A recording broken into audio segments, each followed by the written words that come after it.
രാസകീടനാശിനികളുടെ ഉപയോഗം ഞാൻ പൂർണ്ണമായും കുറച്ചു. ഇപ്പോൾ ഞാൻ ജൈവ രീതികളാണ് ഉപയോഗിക്കുന്നത്. എല്ലാം നല്ലതാണ്. രാസരീതികളെക്കാൾ ജൈവ രീതികളിലാണ് വിളവ് കൂടുതൽ. കൂടാതെ ഉൽപ്പന്നങ്ങൾ നല്ല ഗുണനിലവാരവും തിളക്കവും ഉള്ളതാണ്. ജൈവ രീതികൾ ഉപയോഗിച്ചതിനു ശേഷം വിളകൾക്ക് നല്ല പച്ചപ്പ് ലഭിക്കും. വിളവും വർദ്ധിക്കുന്നു. രാസരീതികളെക്കാൾ മികച്ചതാണ് ഇത്. ഹലോ സർ, എന്റെ പേര് കെ മണി. ഞാൻ കൃഷി ചെയ്യുന്നു. നീലഗിരി മേഖലയിലെ 1.5 ഏക്കർ സ്ഥലത്ത് ഞാൻ കൃഷി ചെയ്യുന്നു. എന്റെ ഭൂമിയിൽ കാരറ്റ്, ബീറ്റ്റൂട്ട്, ബീൻസ് എന്നിവ നട്ടുപിടിപ്പിച്ചിട്ടുണ്ട്. 1.5 ഏക്കർ സ്ഥലത്ത് ഞാൻ കോഴിവളം വളമായി ഉപയോഗിക്കുന്നു. ഇതിനു മുമ്പ് ഞാൻ രാസകീടനാശിനികൾ ഉപയോഗിച്ചു.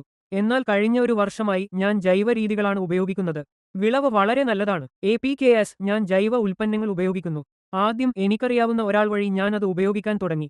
പിന്നീട് മറ്റൊരാൾ അത് ഉപയോഗിക്കുന്നത് തുടരാൻ എന്നെ ശുപാർശ ചെയ്തു. ഇപ്പോൾ എന്റെ എല്ലാ വിളകൾക്കും ഞാൻ അത് തന്നെ ഉപയോഗിക്കുന്നു. അഭിമാൻ എന്ന ഉൽപ്പന്നം ഞാൻ ഉപയോഗിച്ചു. വേരുകളുടെ വളർച്ചയ്ക്ക് ഇത് വളരെ സഹായകരമാണ്. വിളകളുടെ വളർച്ച, തിളക്കം, ഭാരം എന്നിവയെല്ലാം മികച്ചതാണ്. ചെടികൾ നല്ല പച്ചപ്പോടെ കാണപ്പെടുന്നു. വിളവും നല്ലതാണ്. നട്ടുപിടിപ്പിച്ച് 15 മുതൽ 20 ദിവസത്തിനുള്ളിൽ ഞാൻ അഭിമാൻ ഉപയോഗിച്ചു. അത് ഉപയോഗിച്ചതിനു ശേഷം വേരുകളുടെ വളർച്ച വളരെ മികച്ചതായിരുന്നു.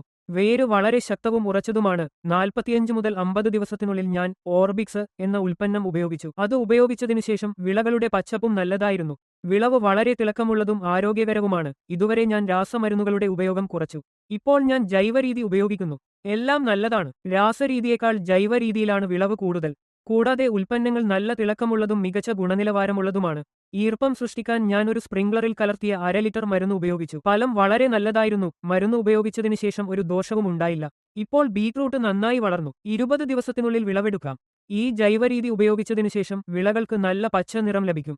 വിളവും വർദ്ധിക്കുന്നു. രാസരീതിയുമായി താരതമ്യപ്പെടുത്തുമ്പോൾ ഇത് വളരെ നല്ലതാണ്.